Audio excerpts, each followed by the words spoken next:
Hello? Are you there? Yeah, are you able to hear me okay with not too much of a delay? I'm on a satellite phone here. Yeah, you sound fine. I was expecting to hear from you a little later. Is there something going on? Yeah, well, as you can probably hear, I'm outside here. I'm pretty deep in the woods, and I realized about 2 hours ago that I'm not going to be able to get out of here any place indoors or even someplace settled for a while. I'm in southwest Germany. I'm Baden-Württemberg. It's the Black Forest. Out here, I've been hiking about 4 hours today, and I got a little bit turned around and a little bit lost. I got very enraged with myself for this predicament. So it's night here. It's been full dark for about an hour. Got the headlamp on here. The trail is very thin, and I haven't been able to find a place to camp, and I don't know what's going to happen. So I thought I'd call and just let you know what's going on. Not too cold, and I just got to find a big clear space to camp for the night and figure out basically where I am. Anyway, what brought you out there? Where are you out there traipsing around in the Black Forest of all places? Well, as you well know, the last thing I was doing research on was the catacombs in Lyon, and that turned out so disastrously that I thought I had to get away. And kind of focusing now on a bit of a personal mission, I guess you'd call it. I'm out here basically just to get away from human beings and maybe get a little bit closer to the animal realm. When I was a teenager, when I was about 18 years old, I started having these inexplicable dreams that were never explained. Dreams in which animals would tear me apart, limb from limb. I don't know why they started, and they went on for about 2 or 3 years. Sometimes it was even neighborhood pets that would set upon me and attack me. And I realized at some point that I had become unhealthily obsessed with the conundrum of animals and how they seem to me at that age to possess this mysterious knowledge among themselves. They seem to know things, and the fact that we could never and will never be able to communicate with them and understand them, they began to intimidate me. And it finally just lifted.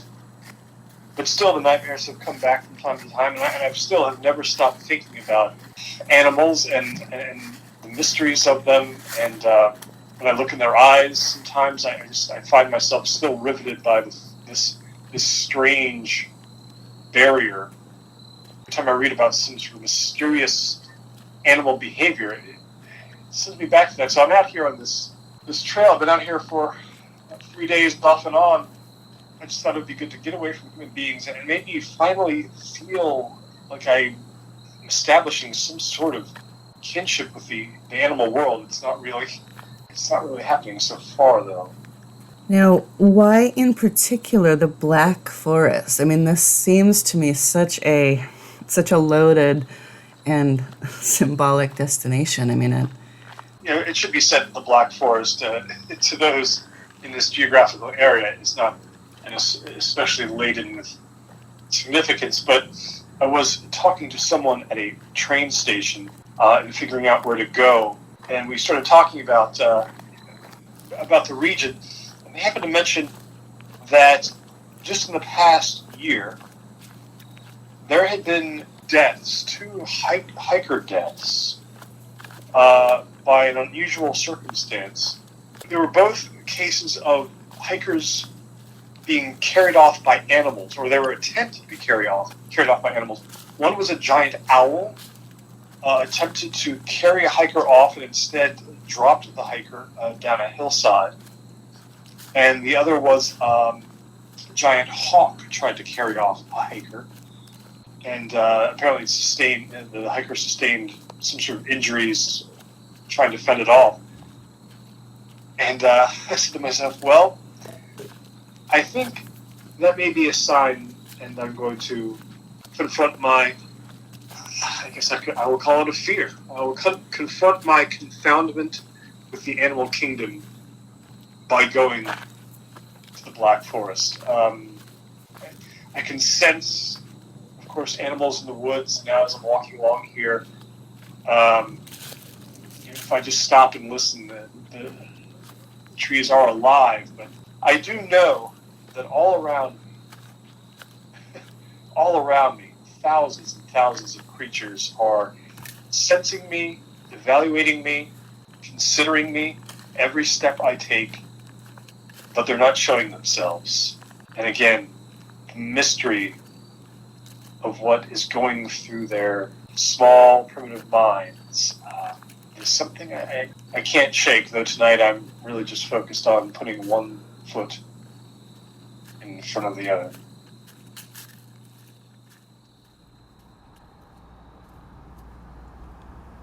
He moved to a rental house by the edge of the forest. After a troubled time, he was looking forward to the quiet, and it was quiet, but in a different way than he expected. It was a different kind. There were actually, he discovered, noises all around.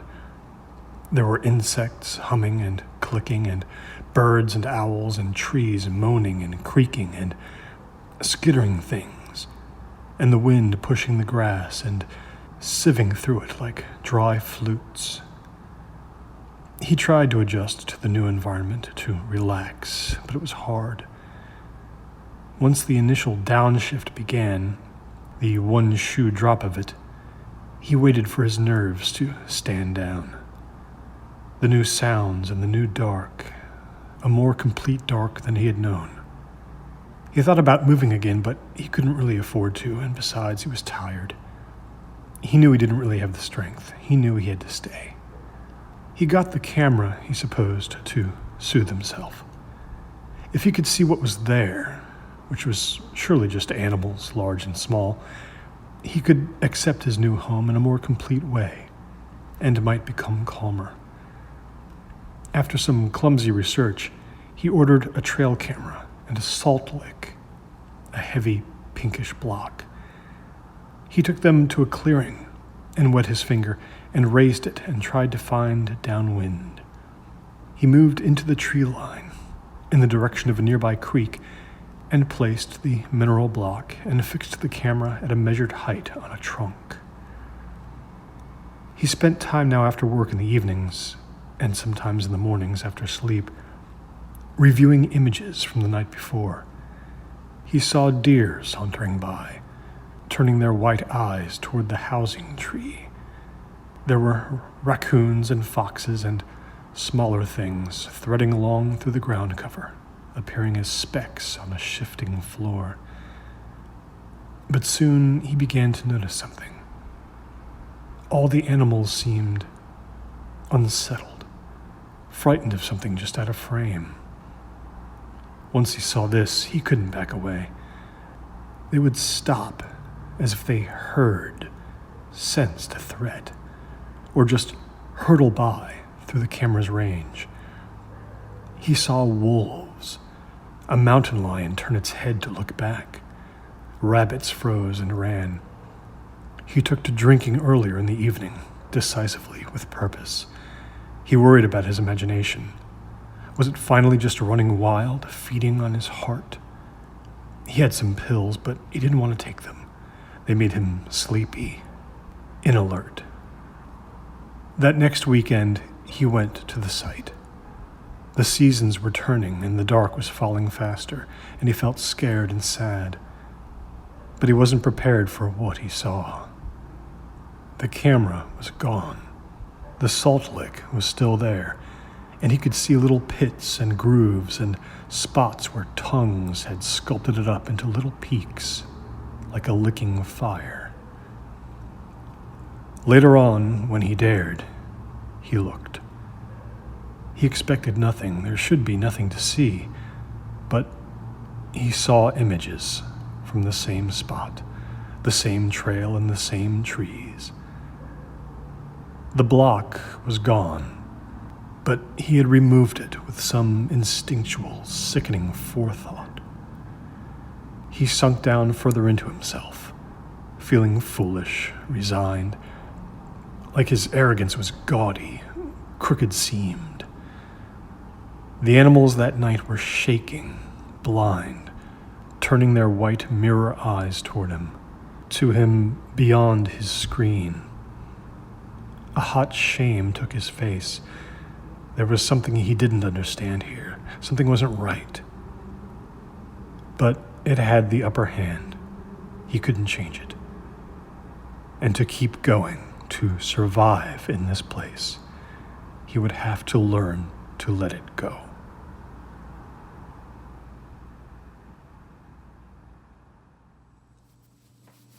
I think it's fascinating that you are out there exploring some of these questions, because there's been some things around this topic on my mind too lately.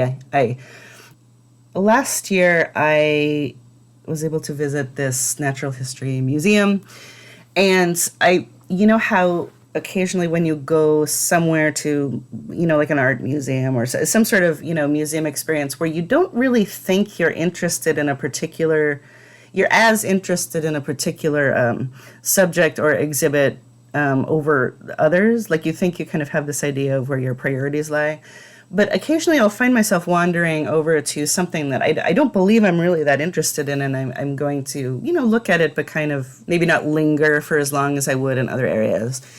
Like in an art museum, the last time I was able to explore a very expansive one, I found myself looking at the pieces of silver, which just hasn't been an object that has, or a process or an art that has particularly fascinated me, or even possibly crossed my mind much in my life. But I found that those pieces were that day what I was most drawn to, and ended up spending the most time around them. And they really just made me think surprising things. It was similar to that when I went to this natural history museum. I found that I was very struck by a certain area, which is the ungulates. Do you know these creatures? This is a grouping. It's actually quite a bizarre grouping. They have grinding teeth and hooves, and they're sort of grouped widely into odd-toed and even-toed. And, but it also extends to marine life, like dolphins and whales. And I've never, they seem to be, especially deer, elk, they seem to be, at least in the area where I grew up, a common sight. Something about that combination of traits, it hit a chord in me. And after a lot of thought, just this... first of all, the word ungulate I find very beautiful. I think it's because it's just so reminiscent of undulate. I just find it very guttural and physical to to utter.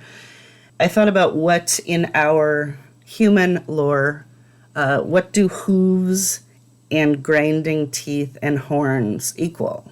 It's definitely taking you right to a Satan or devilish figure. And then, so of course that just presented all kinds of threads, to follow. So I went from that idea, the hoofed horned creature, and then I was looking into the satanic trinity. It's sort of the devil's version of the Holy Trinity, which is the anti-God, the antichrist, and the anti-spirit, right? The dragon, the beast, and the false prophet. And again, I don't know where this is going yet, but I'm finding some very interesting and provocative just lines of text. And I saw a beast coming out of the sea. He had 10 horns and 7 heads with 10 crowns on his horns. Let's see, and this goes right to what you were saying about, listening for sounds out there. Because this is, especially in the dark, especially when our visibility is limited, like when we're surrounded by trees.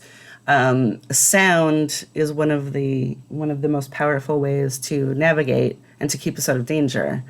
And, there's this great, the beast was given a mouth to utter proud words and blasphemies. And anyway, I just feel like there's all of these great kind of snippets to rabbit hole into. And so that's, taking it back a few steps, this idea of, animal behavior. I've been thinking a lot about that. When we as human creatures encounter some kind of an action or something that we don't understand or something that seems kind of out of context, it's a really helpless feeling, isn't it? It's confused. I think elementally it's because we recognize it as being a communication, like some kind of communication, a gesture, even if it's in a passive sense.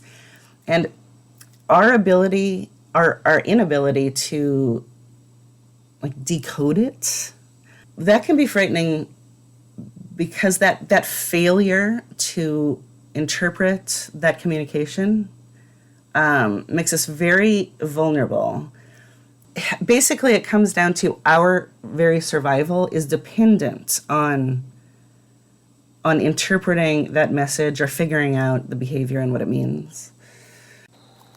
For me, it was always, of course, the bigger animals that were scary to me as a kid. But I'll tell you, remembering a story, a few years ago, I was on a train, and in the dining car, they had us all sitting with random people. One of them was a congressman, and he and I got to talking about odd experiences. I told him that what I do. He told me this story. One day he was walking through a cemetery near his house, and along one of the thin little paths, he looked down, and on the ground there was this sort of black mass, kind of moving along the ground, very low, maybe 3 feet by 3 feet. It was coming towards him, and he stopped. He was like, "What is this?" And as this little weird mass got closer, he realized what he was looking at. It was a massive, massive army of black ants, enormous, coming towards him. And he stepped aside into the grass, and he realized that the ants were not interested in him, but he was still quite unnerved by just the sheer size of their numbers. And then when he looked closer, as this army went past, skittering along, he saw that at its center, the army was carrying something aloft, supported on all these thousands of tiny bodies in the grass. And when he looked very closely, he said it was a baby shoe, a very tiny little baby shoe carried aloft by this army, and it went past him, paying him no heed. What did they believe this thing to be? What use was it going to have when it reached some sort of unknowable colony? And I think about that conversation I had with him. And I thought, the tinier the creature, sometimes the more mysterious it is. The fact that some creatures you can't even look into their eyes because they are so tiny. And, actually, I'm stopped here on the trail. Are you? Let me hold my phone up here. Are you hearing anything? Do you hear that?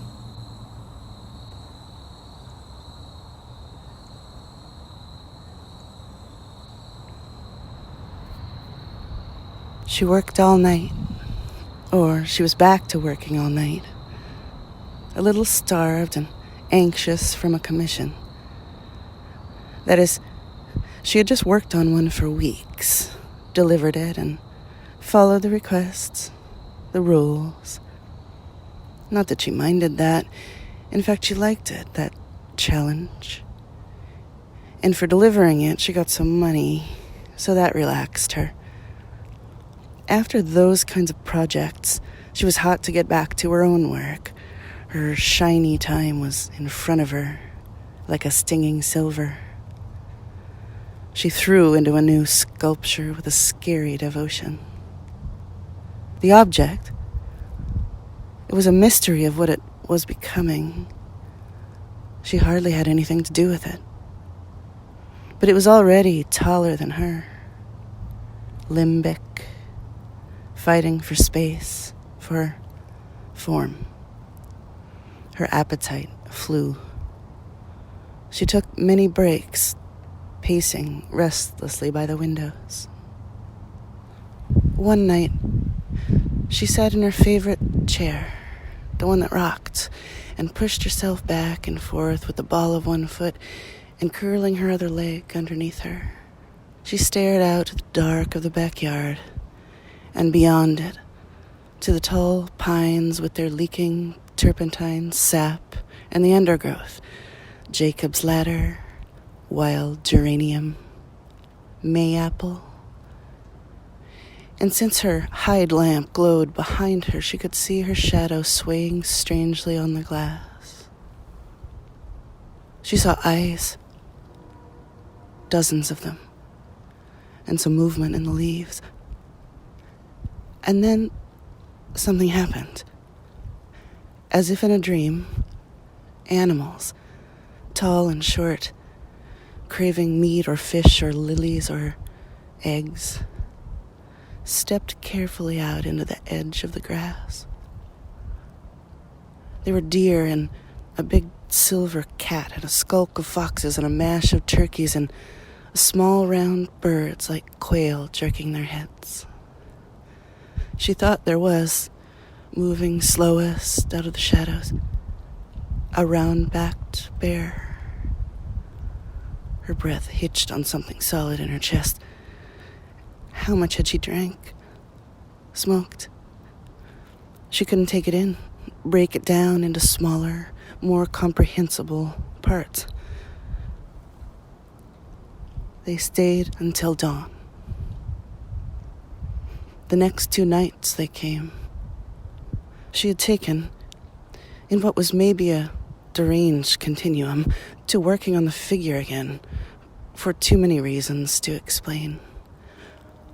On the 3rd night, she made a decision. This next step, she felt, might be hers to make. She sucked and spit some quick breaths like a boxer. Mindful of her posture, she stormed outside to the yard. The door snapped behind her. "Can I help you?" She shouted to the line of them, the rim they made. She saw the eyes ringing the trees. They were everywhere. She pushed her chin out front and followed it, taking several long strides toward them. She moved toward the eyes, all different heights. God, what was happening? "Can I help you?" She saw them there. She had seen their steps in the grass and their kills in the woods, their bumptious, scraping tracks, in the blinking silence, in the new snow, stealthy as bees. But something was unnatural here, upside down. "Can I?" Suddenly she saw. They weren't afraid of her, weren't frightened, angered, concerned. She had no effect. She thought, in a staggering oxygen rush of blood and cold, sharp nerves, that it wasn't about her. They hadn't come for that. That she had misunderstood.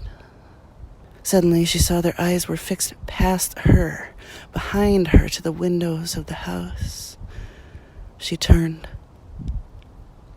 The sculpture, in silhouette, cast a great and wild shape. It had, under her hands, become demanding, dark, and frightening. with the animals, their ring of eyes. She turned and, really seeing it for the first time, it was a thing of horrid power. Like a nightmare lover. The kind that called for teeth and screams. Monday, 5:23 a.m. Jogger taking a frequent route through Mariana's Park follows the curling path by the train sculpture, where it approaches the river. Jogger reports seeing a buffalo standing silently on the grass against the backdrop of the city in the gray, creeping dawn. A beast out of water. Tuesday, 8:47 p.m. A couple has a fight in a 7-story apartment building on Infinity Street. One person storms out and starts running headlong down the stairs. The other follows outside to the dead end of the fenced-back parking lot.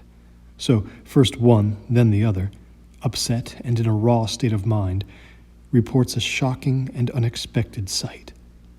By the chain fence, behind the broken green rusting of the dead cars, a zebra emerged. It seemed nervous, she said. I think it was trying to eat clumps of weeds. She looked at him. We stopped fighting then, he said, like it was the point.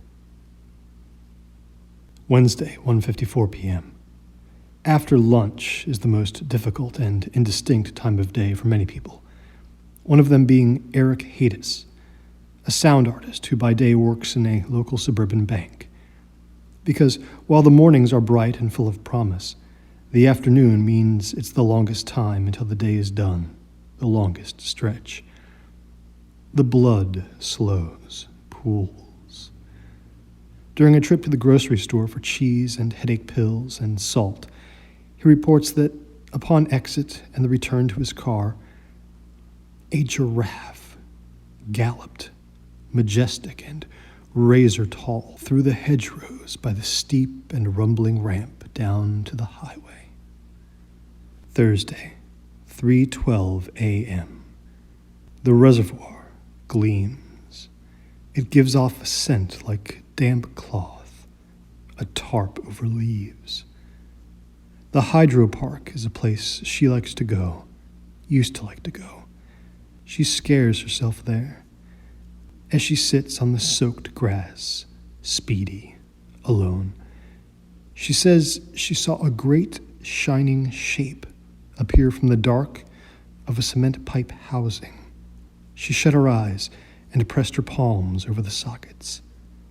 When the stars went away, she says she saw it moving slowly along the water's paling. A great rhinoceros, horn like a scythe. Friday, Saturday, Sunday.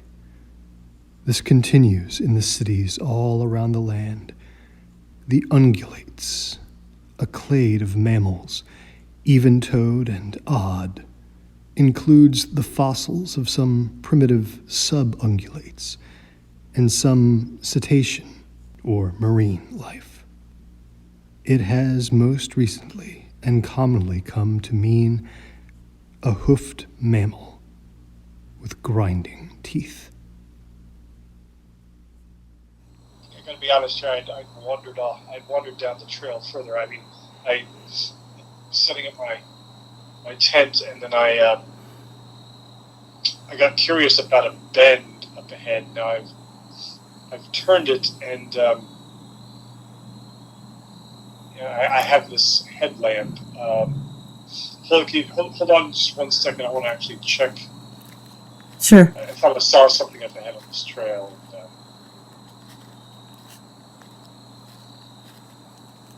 yeah, this is very strange. Well, there's something sitting here in the middle of the trail. It's a cage. It's about 6 feet long and about 3 feet high. This is an enormous thing. I don't know how it got out here, but mean, there's nothing inside it at all. There's nothing like luring anything in. And the wire door is open. And I don't know. And it's impossible to tell if this is like was meant to draw something in, or something was inside that has since left or been allowed to leave. It's kind of perched on a bit of bedrock, facing the trail, and I'm kind of. I mean, I'm not getting like an odor or anything. I'm just. Yeah, I guess the question is, who? I mean, I have seen a total of 4 hikers in the last 3 days. There's just nobody out here, and I don't know why this cage is here. Looks, you can tell it's fairly stout.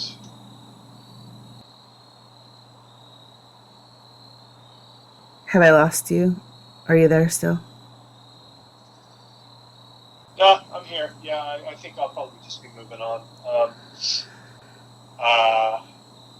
Yeah, I think I'll just keep going.